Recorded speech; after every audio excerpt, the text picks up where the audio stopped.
Hello. Hello, Phyllis. Welcome.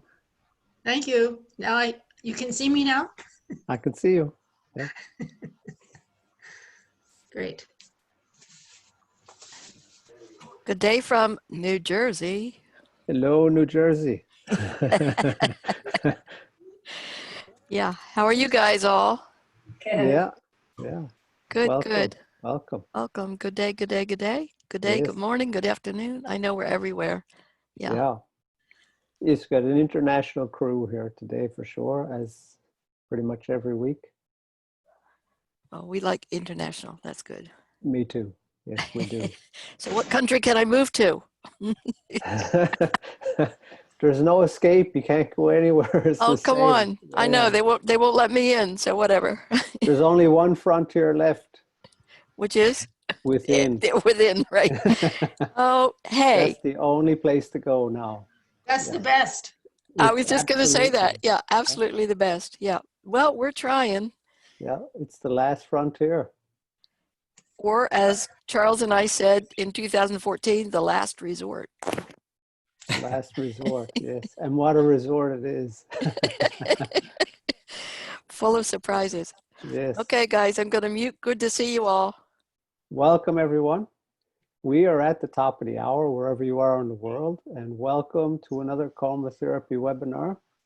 So today, well, Arjan is going to present, and it's interesting because without going into my dream last night, the essence of the dream was don't look for the peace out here, regardless of what's coming, the peace is to be inside. In other words, you know, don't look for it externally.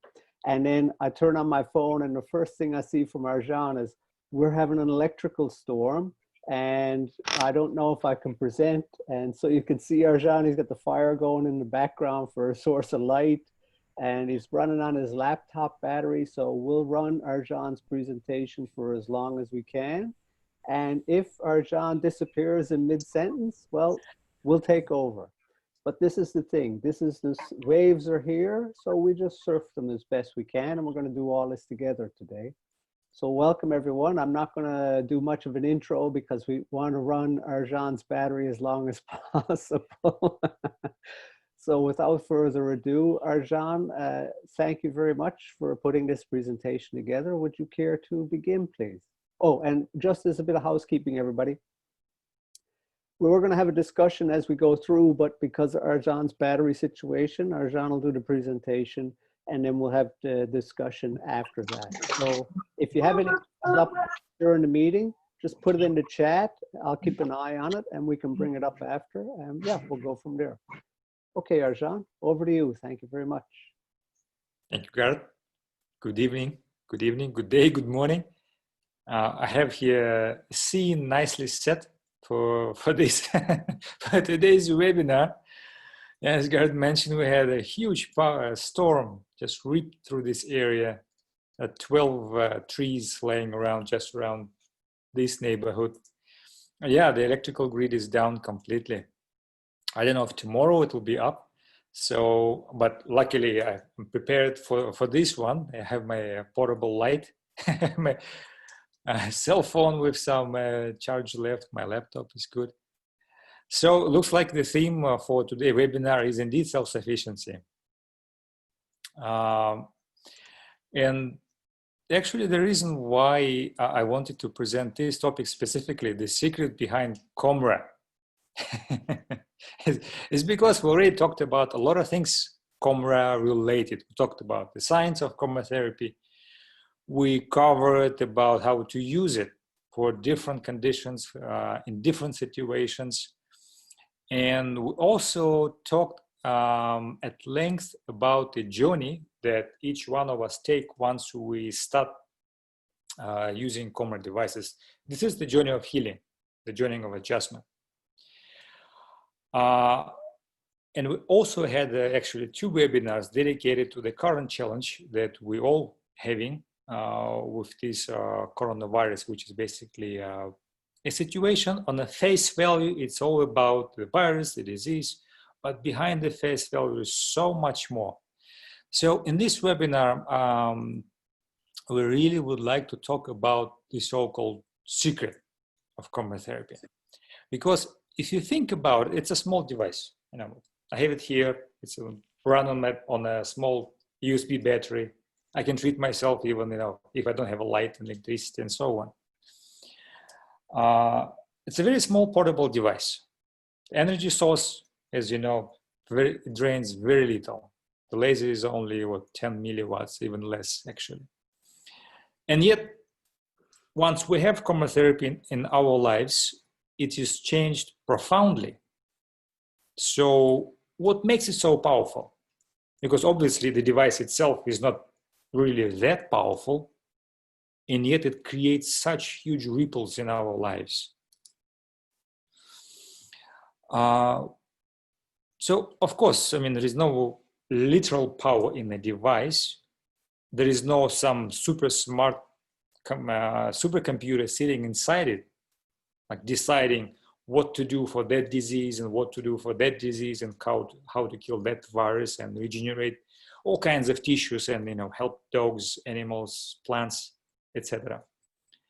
No, of course not. In truth, coMra works because it stands on the very principles that are fundamental to all of life. And because we can recognize those principles, we can use these principles in technology, then we don't need actually that much power. We need very little power, but lots of intelligence, lots of learning how to work with life. So today in this webinar, we'll be talking less about the science, less about technology, and more about those principles which we actually feel. Everyone can feel these principles in our lives. They're so natural, we don't even think about them because they are in the very fabric of life. We do it, we can say, almost basically instinctively. But now it's really time for us, I would like to look back at everything we have learned so far, and especially in the context of this current challenge that we all are having. So what can we learn from coMra and how we can go ahead, basically. So that's the theme for today's webinar. So let's start with where we're at the moment. Now, where we were, let's say, up to this point in time. And I will start with, let's say, one particular view, not at even medical technology, but rather our approach to life. How do we deal with our challenges? And actually, it's very simple. Our current approach to life is one of control and manipulation. And central to this approach is a very basic motive. It says, I want something. So I'm here standing in the center, and all of life is out there surrounding me. So when I register something, I want something. Let's say I want food, I want food security. Well, let's then build industrial agriculture. I want energy to build houses, to fly airplanes. Well, let's mine gas and oil.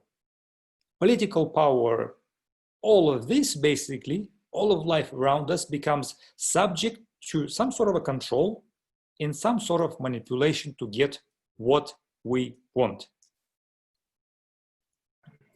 And it becomes actually so natural that we regard everything else but us as a subject for control and manipulation.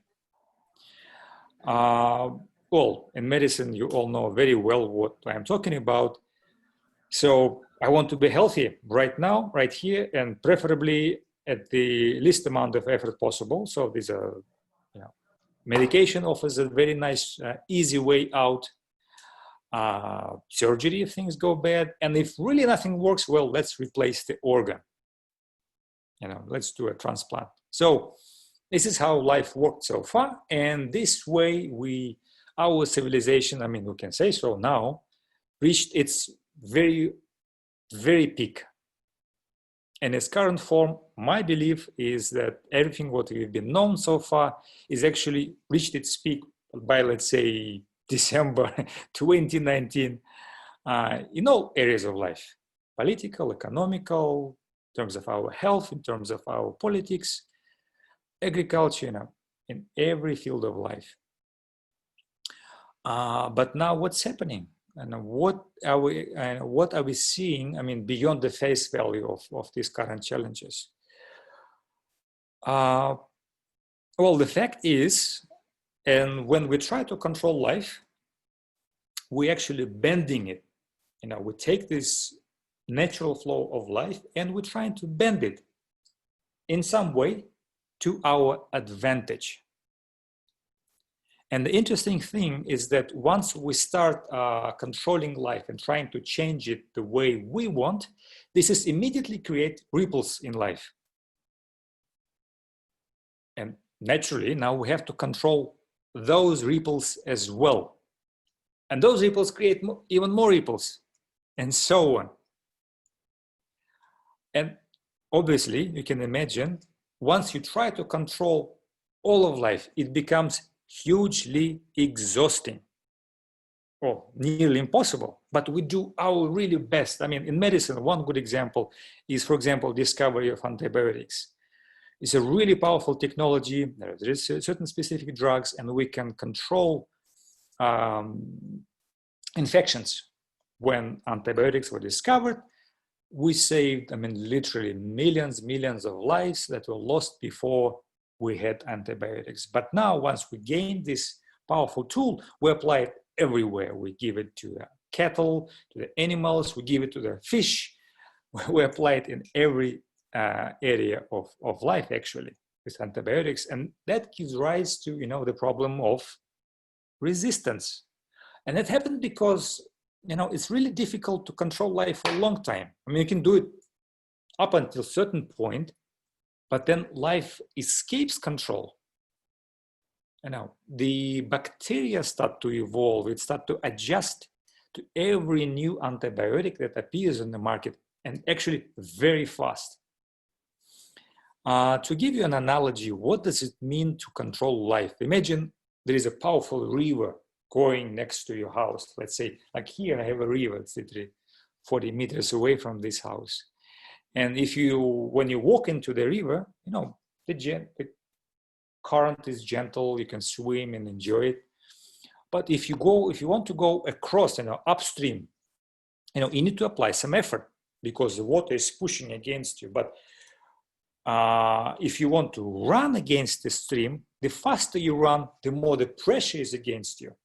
So the same thing happens when we try to control life, and we do want this control more and more and more powerful in all aspects of life. Well, obviously, we can maintain this until certain moment happens and we lose all control. And this is absolutely inevitable. Well, when it comes to antibiotics, we more or less control this spread of this bacteria, which is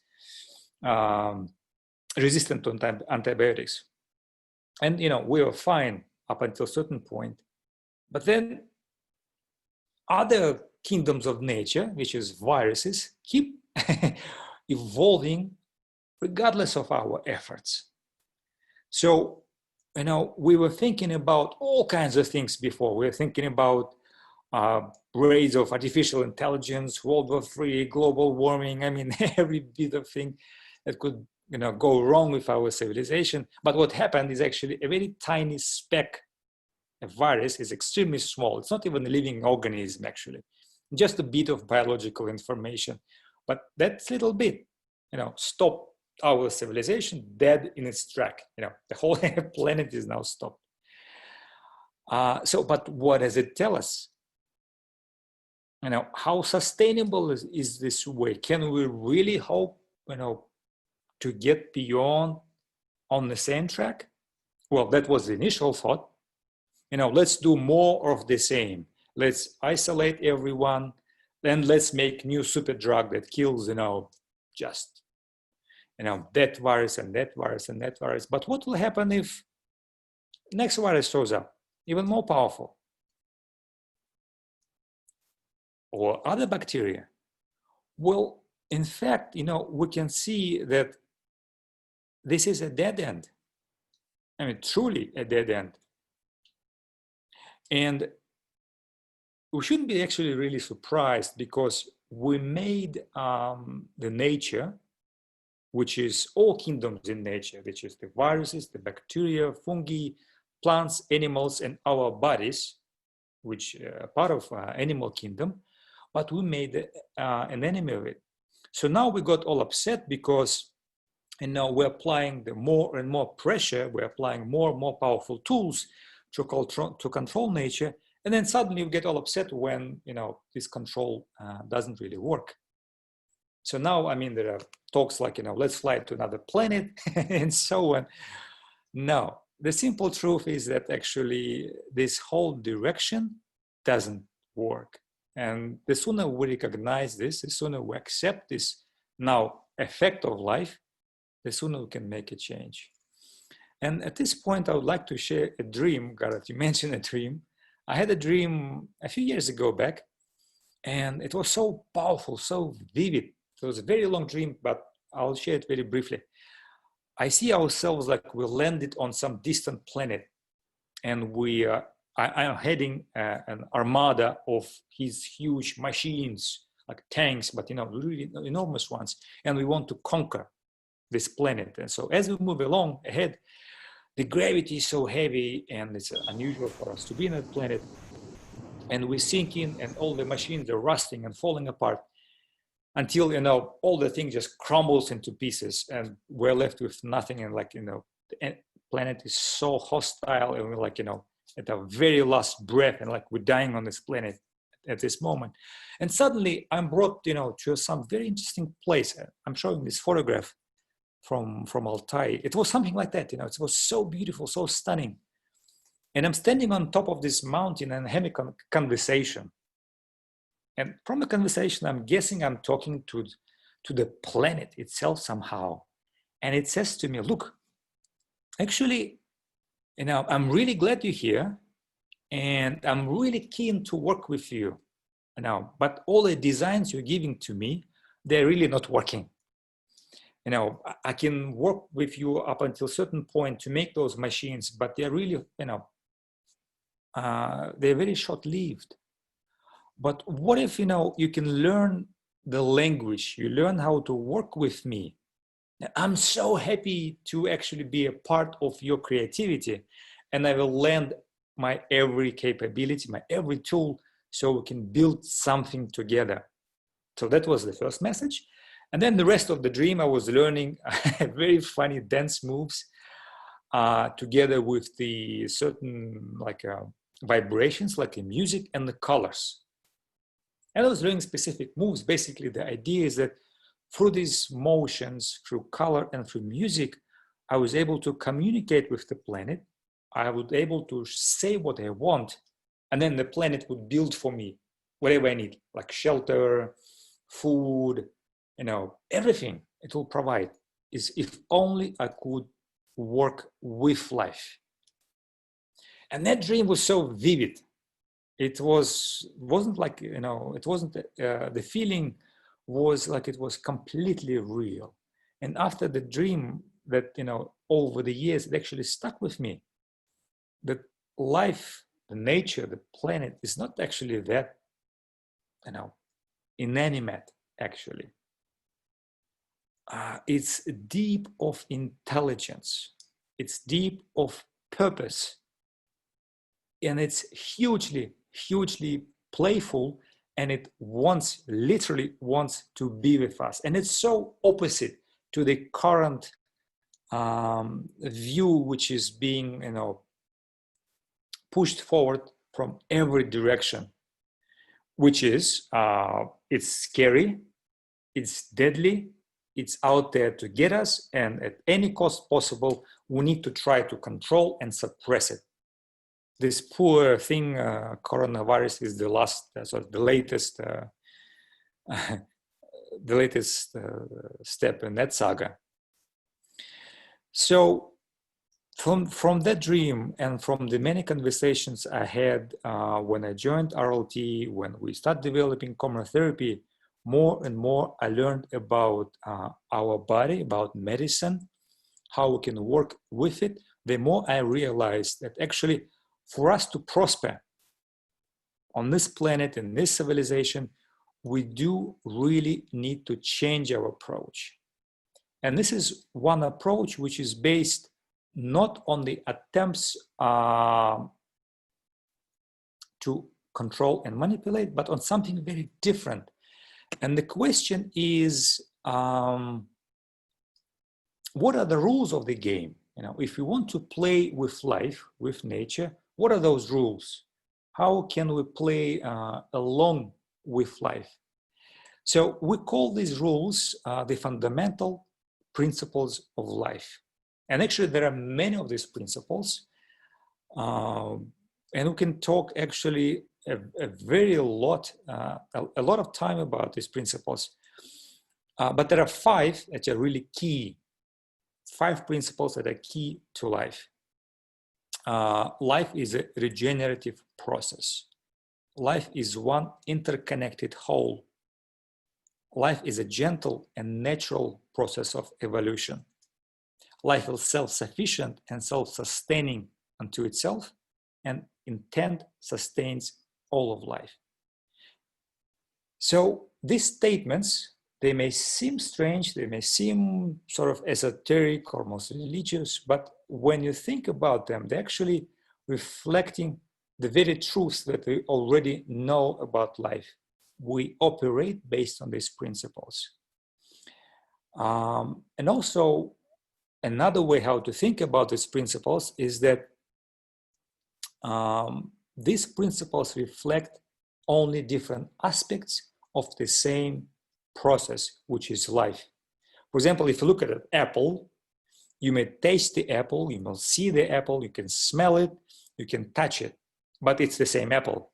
So the same with these principles. So when I'm referring to these principles, it's actually a different, view, a different aspect of the same life. So I would like to start with the first principle, which is about intent. What does it mean that intent sustains all of life? Actually, it's very simple. You can think about in terms of the motive. What's our motive in doing anything? Because once we set our intent on a specific direction, once we are guided by a specific motive, everything else follows it. Our every action, our every thought, the forms, the businesses, the companies, everything will be guided by that motive. So this is why I feel we should start with this principle. And our current motive up until this point in time, I'm talking about all of us as in civilization, was control and manipulation.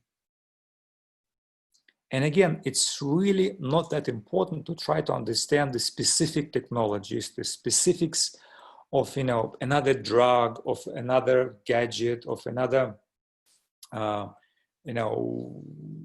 way of modifying life, be it gene editing. It really doesn't matter. Because in truth, as long as our motive is to control, to forcefully manipulate life, we already can know in the very beginning, as soon as we hear, okay, this is something, is a power over, we already know that down the line, there will be, a brick wall. At some point down the line, it will end up with us losing all control. So instead of trying to do that, let's adopt a different approach. The approach, the one what I saw in the dream, a playful approach, actually, a joyful approach, and one approach of cooperation. Because cooperation is actually a simple thing.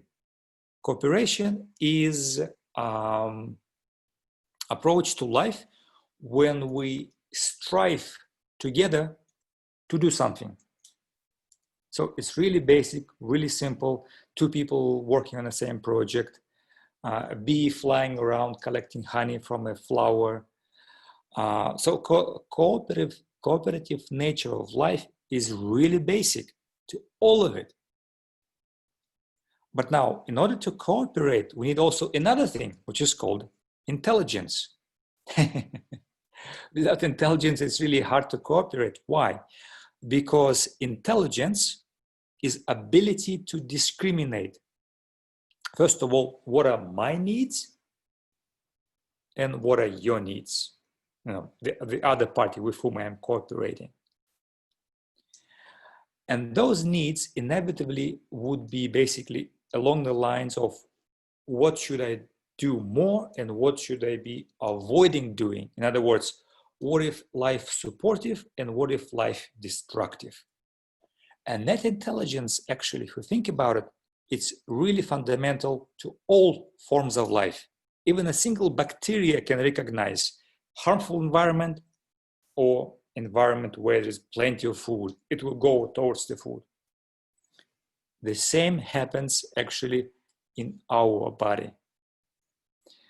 So the approach of intelligent cooperation is actually a method which acts like a glue. It keeps together all forms of life. It keeps together our body working, a forest, and actually the whole planet.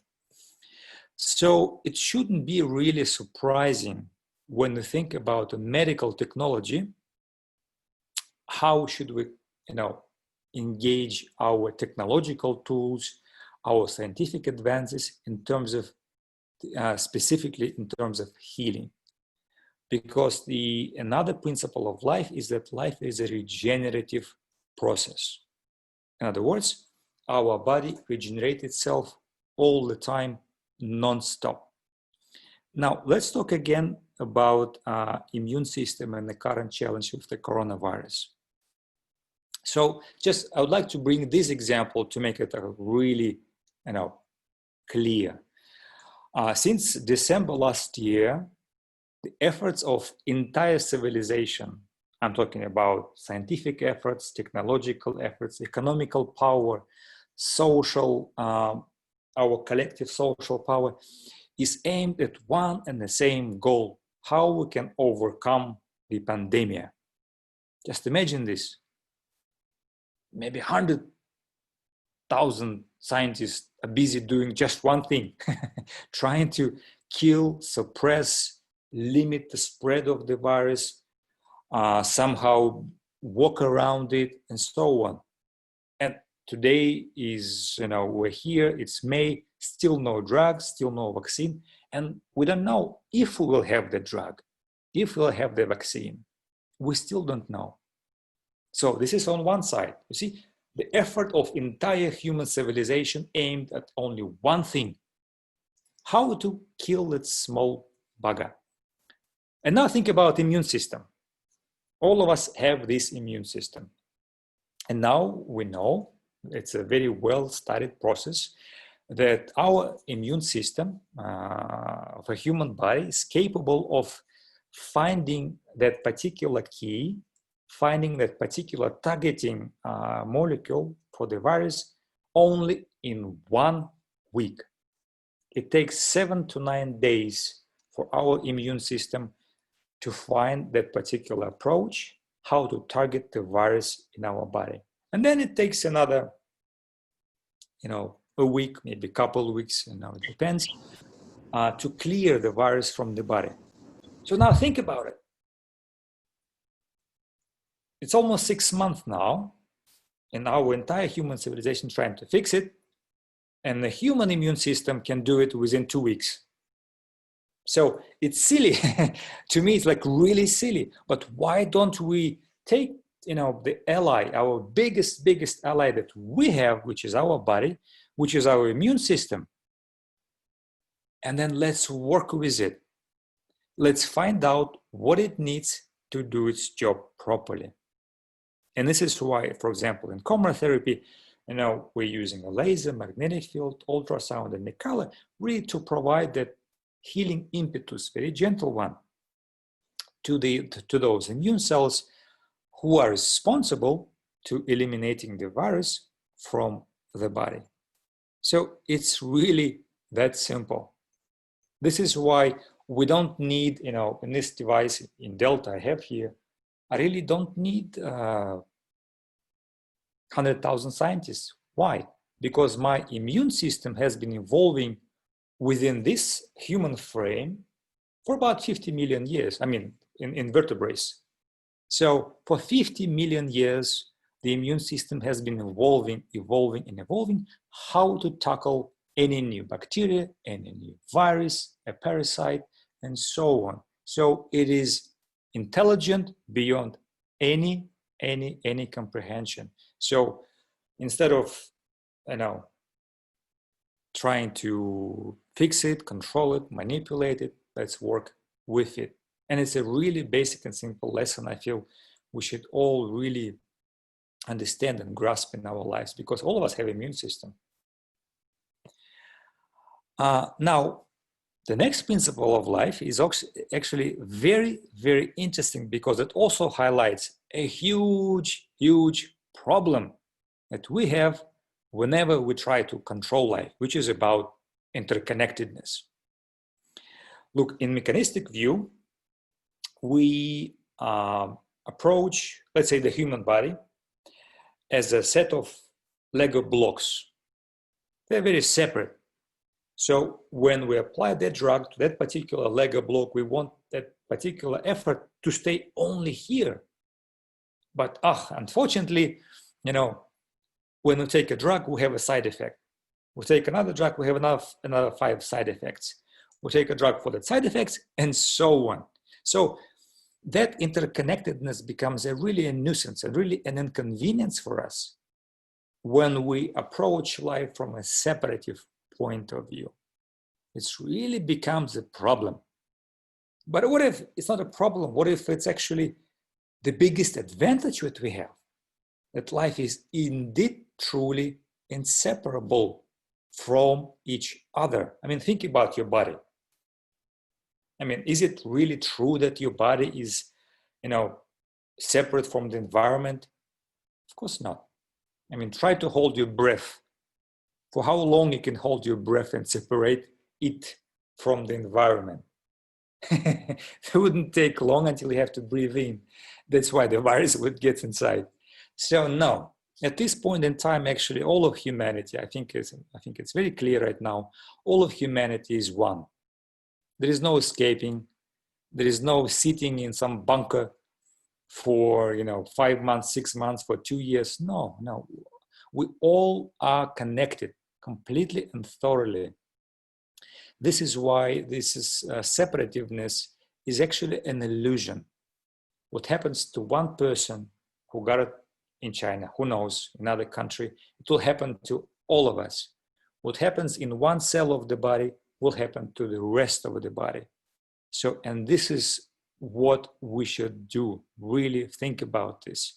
We need to change our approach to life from the separate boxes. You know, this is my work, this is my home, this is my family, this is my friends. These are all different parts of life. And I'll keep them in separate boxes. But life doesn't work like that. We truly need to approach life as a one whole. And once we start doing that, a lot of things start to change. Why?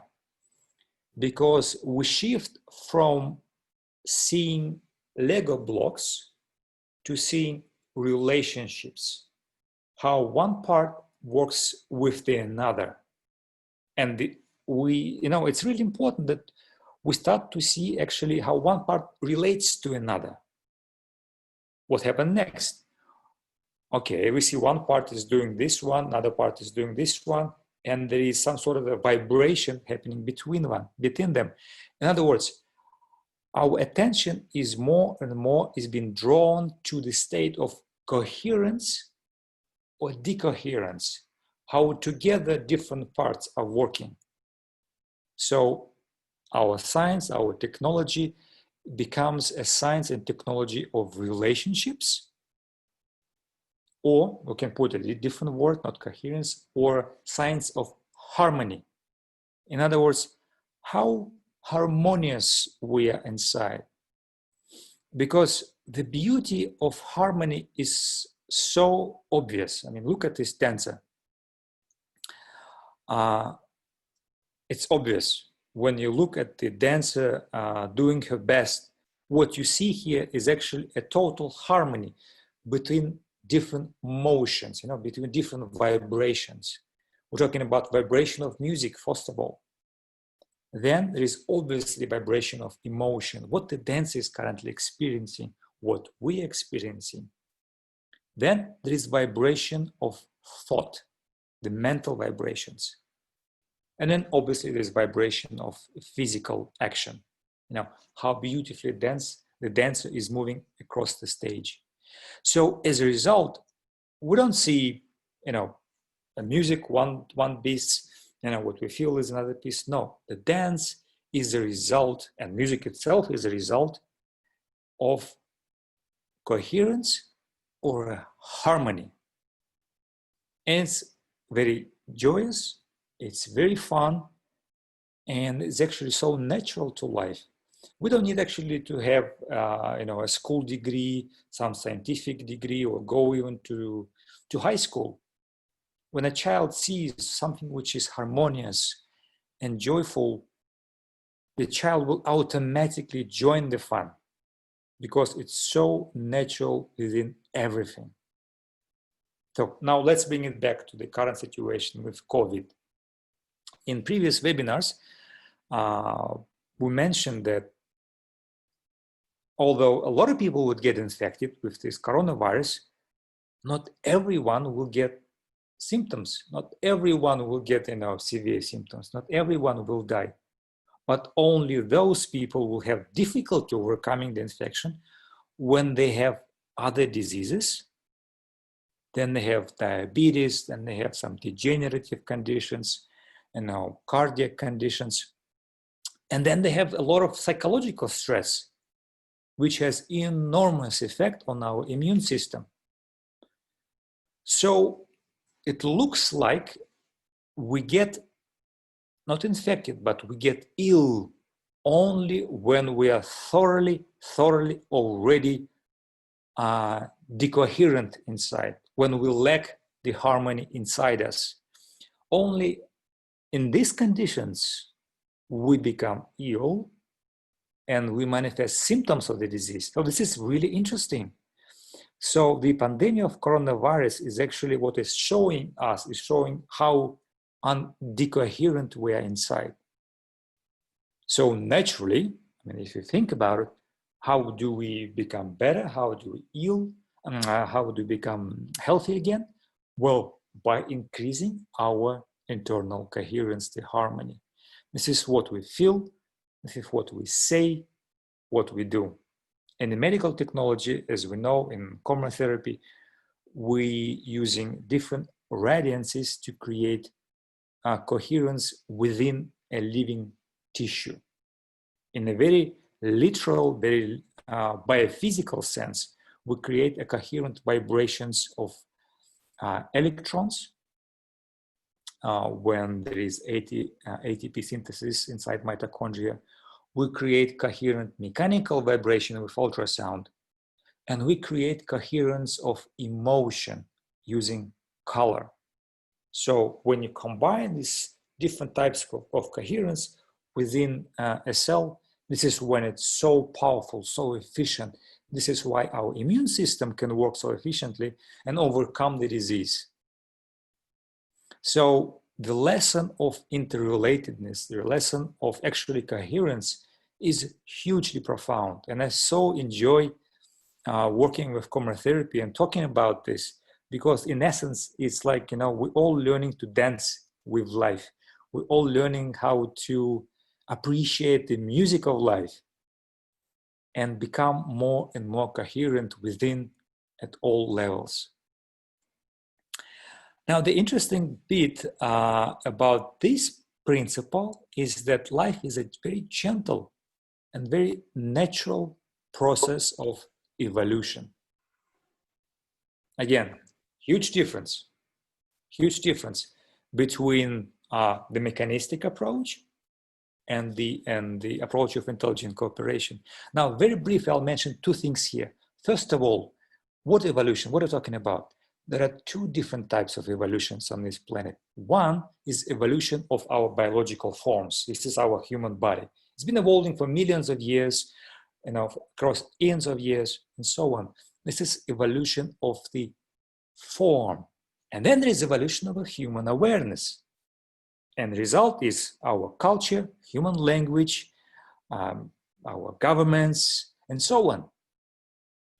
So when we talk about evolution, we need to keep this in mind, because when it comes to healing, to heal the body is to make it more coherent, but to heal the human spirit, or the true cause of the disease, is to get that missing knowledge.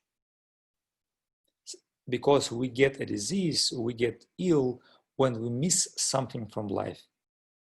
So at the end of the day, healing is all about learning something about ourselves and about the life. And of course, this process of healing is very gentle.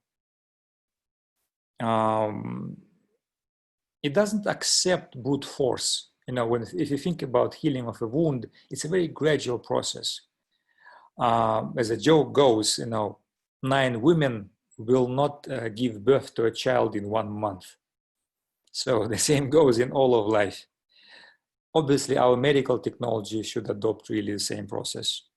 This is why in coMra therapy, we're using very low intensity radiances.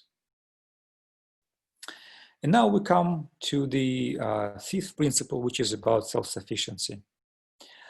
Life is self-sufficient and self-sustaining unto itself. And it's really fundamental to life, because if you think about any form of life, any plant, ant, elephant, a tree, any form of life, unless it can sustain itself, it will die. It will die within hours or maybe within a couple of days. It's impossible for an organism to survive unless it knows how to sustain itself. It needs food, air, nutrition, and so on. It needs safety.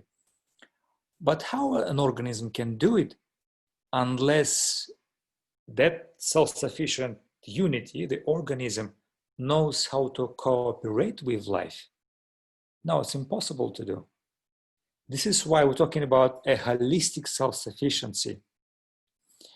So when you think about a human body, a health of our body, is it really possible to achieve health without thinking about health of the soil, health of the river, health of the forest, of the whole environment? No, of course not. It's one interrelated whole. The same goes for the health of our human awareness. The true disease that we get. So what's happening right now with this, again, I'll come back to the current topic of the coronavirus. Why it's so destructive to the current way of life? If you think about it, actually, even a few years ago, maybe 50, 60 years ago, it would go on, maybe unnoticed, actually. One way to look at it is actually our current challenge is that we're so willing to give our personal power away from us. We give our power away to some big institutions, be it health authorities, be it in education, be it in our food security, but we're so happy to give it away. Because in return, we'll get some comfort, we'll get some perks about it. But the price we pay for it is huge, is enormous, because we become less and less and less self-sufficient. In our healthcare system, it's exactly the same thing. We become completely reliant on the experts to do the job for us. When I opened the coMra Center here in Altai, at first I was really, really disheartened when clients will come to our center and they'll say, look, I'm here, I have a problem here, fix me. And they would refuse to even hold the coMra device for themselves. Really upset me. until I realized, no, it's not a challenge of even having a coMra device, which is a great tool, but it's not the true challenge. The true challenge is for everyone to acknowledge that, no, it's not the way. We need to stop giving away our power, and we need to take responsibility for our life. And the same goes for any medical technology, because we know from the arts of healing that the only way to truly empower anyone is to help them to help themselves. So this is why with coMra therapy, again, I'll come back to the technology, is that we need to not fix the body, not to fix it for this problem, this disease for the body, but no, we empower the cell, the immune system to take care of the pathogen, of the trauma and so on. So the body can heal itself. The same goes for a human being, for an individual. So when somebody will get, let's say, a coMra device, he will become so much more empowered. As you all know, and as Maxim shared in the previous webinar, when we talked about the journey of adjustment, we talked about the deep feeling of self-sufficiency. The same goes for a family, and obviously the same would go for a whole society and our entire civilization. So we truly need to build up from that basis, from the self-sufficiency, and to learn how to be self-sustaining. So yeah, my fire is almost out. My battery is almost out, but at least I can cook a dinner in the fire behind me.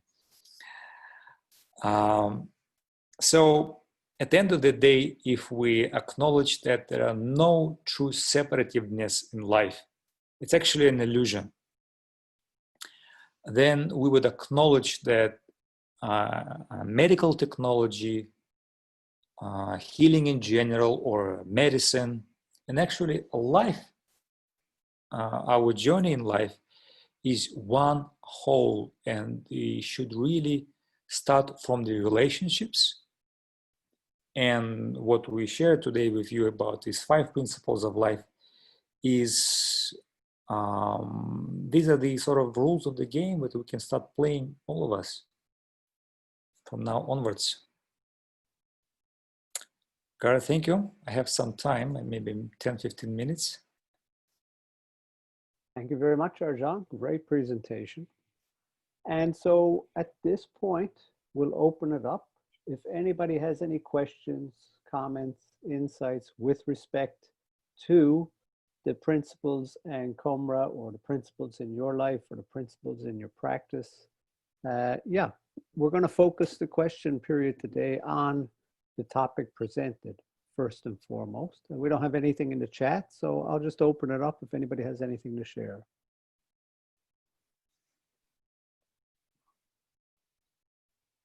I'd like to thank you, Arjan, for the presentation. It's not the first time that I hear it, but I like it very much, so thank you. No questions.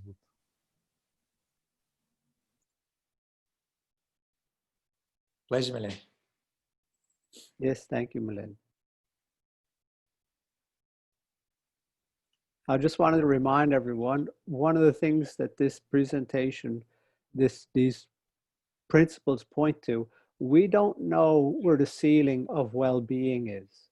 We know where the basement is, that's okay, death, the solution of the physical form.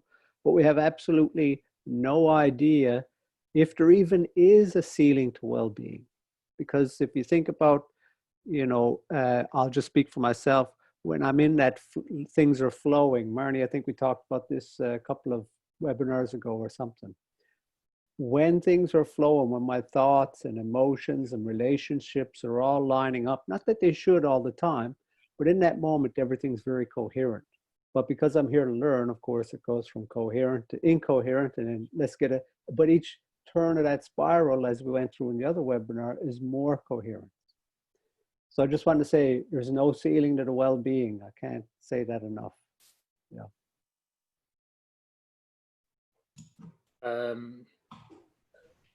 Can you hear me? Yes, go ahead, Barry. I'm from Cape Town in South Africa, and it's wonderful to be part of this conversation. Arjan, thank you so much for that. It was a most insightful conversation. And I think the profundity, it was the real important message that I got out of it was it does start with relationships. And the first relationship is the relationship that I have with myself. And that leads to my own personal coherence. And once I start to understand and take responsibility for that, I can then move to the relationship with my wife, my family, and the immediate people that I work with or interact with. But it has to start with me, and I have to take responsibility for that.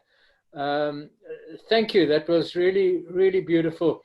I was wondering, is this presentation going to be recorded and shared? It's the first time I've participated with this. I do have my little coMra device, and I need to take better responsibility for my own body. I don't understand all of it. I'm not medical, but it is a very helpful device. But the recording, is that going to be shared? Yes, Barry. We'll do a recording of the presentation itself. It'll go on YouTube, and we'll put out an update after the webinar. Maxime will, I imagine. So yeah. Thank you. Yeah, and well said. Yes, it has to begin with me. Yes, and not as a caveat, but as an addition. It's a journey. Yeah. I know it's a journey. I recently retired after 30 years of working in a very corporate organization, and busy working out what is my next 15 years of contribution to life. And this is, thank you so much. It was a delightful discussion. I loved your slides as well, very clear and very exciting. Thank you for the comment. You know, it's actually even putting together these slides and thinking about them creates such an upliftment inside. It's such an enormous pleasure actually to be talking about these things. And it's not just only me. I know that as a result of, you know, we share this information, every day we're using this device here, every day. And I've seen so many people using it every day. And they become so much more coherent within, so much more empowered, so much looking out there with hope. So it's a real profound pleasure. But thank you for sharing it.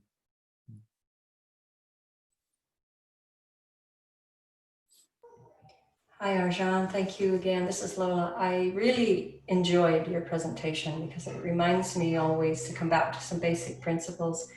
I want to say I've been infected, not with the COVID, but with this enthusiasm and heart-centered approach. And I think we can think of infection in a different way. You know, it's not always bad. And yeah, thank you for that. Just one thing I'd like to have a little clarification on is the intent. You say the intent is, what were the words, sustains all of life. What about malintent, or intention that's not sustaining life, but you know, I'm just curious about the use of the word intent, if you'd like to clarify that, please, or broaden that perspective. Because we have some expressions, sorry, like in English, like the road to hell is paved with good intentions. That's one. Oh, right. Okay. You know, or the best of intention can do the worst harm, that sort of thing. So just exactly. Well, actually, it's very simple, you know, because when we're trying to justify our actions with explanations, and as if explanations would change the nature of the intent, you see. Like, for example, I mean, I'll take one example, this, for example, GMO editing. What's, you know, the explanation, the justification? Well, let's make, you know, a plant much more productive, much more resistant to pests, or let's make a drug which will, you know, prevent, let's say, you from feeling pain. What's wrong about that? Really nothing. It's really simple, very plain. You know, it's just a drug that kills pain, so there's nothing wrong with that. But the intent is already there. And this is of paramount importance, because Lola, it took me a while to really grasp it, but it comes down to one simple question. Is my action life supportive, or is it life destructive? It is as simple as that. And there are so many gradations, again, so many gradations. But when it comes to the intent, it must be very pure. As long as I feel that my actions are supportive of life, they may not look pleasant. I may say something to my close friend and he will get hugely upset with me, actually pissed off. Or, a client who comes to me and they want some quick fix, and I would say something which really upsets them. And I think, oh, why are you saying those things to me?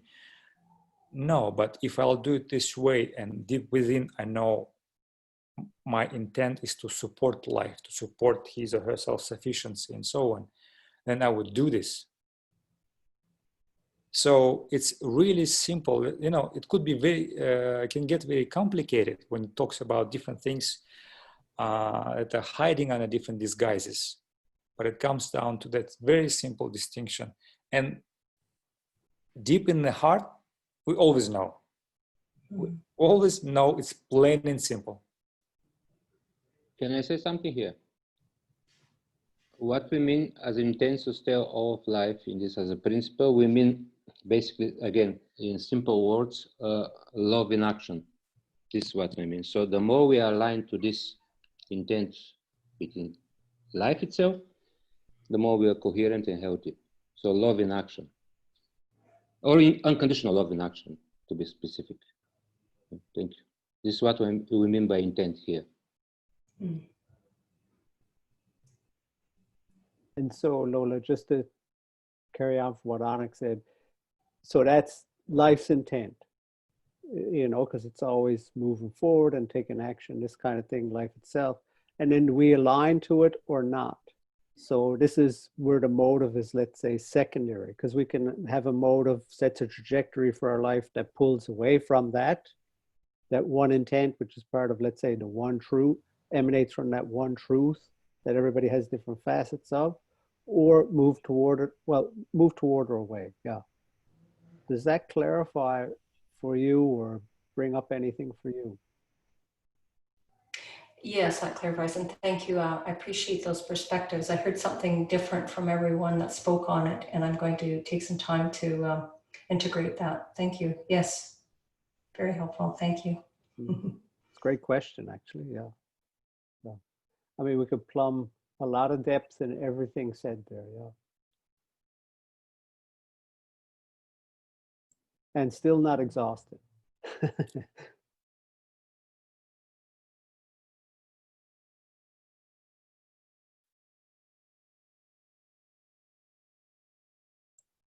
Okay, well, we certainly don't have to sit here for another hour.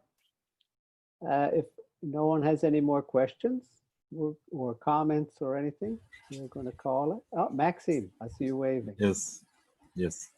Arjan, I wanted to ask you to briefly say about science and technology. Why do what you was describing is very natural way of living? Why do we need technology in all of that? What is technology? What is the place of technology in all of that? Technology is manifestation of our creativity, basically. In other words, science is when we understand something about the life out there, in the big wide world. And religion is when we understand it's a knowledge of the self. If we keep it really simple. And technology is actually, the tools and methods that we can use in order to manifest something. So when we look at life, as a process going on, rivers flowing and ants are running around and so on. But now we want to apply our knowledge towards life. So we're looking at nature and we try to copy it. We try to build a house. We try to, grow a garden. And the technology, in essence, the true essence of technology is to copy nature, look at its ways, and then add to it our own ingenuity, add to this creative process. And that's what we call technology.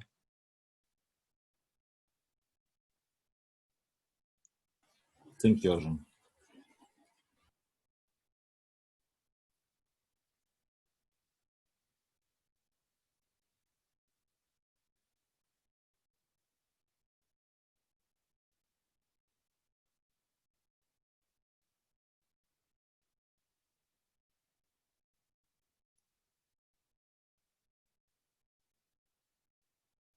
Great. Okay. I was watching the videos to see if the silence of people started to move around in their chair, but everybody was very still. That's really good. So Thank you very much, Arjan. It was a beautiful presentation, and the mentioning of vibration and coherence, and it's a lot to absorb and live by. Thank you. Pleasure. Pleasure. thank you, Phyllis. Thank you, everyone, for attending. Great to have you all here and have the presentation and some discussion. We will see you next time. For those who can make it next time, we're heading into summer now, so we'll let you know when the next webinar is. Until then, wishing you the best of health and the most of life. Yeah. Thank you very much. Bye for now. Thank you for joining. Thank you. Bye-bye. Thank you. Bye. Bye. Bye-bye. Bye-bye. Bye-bye. Bye.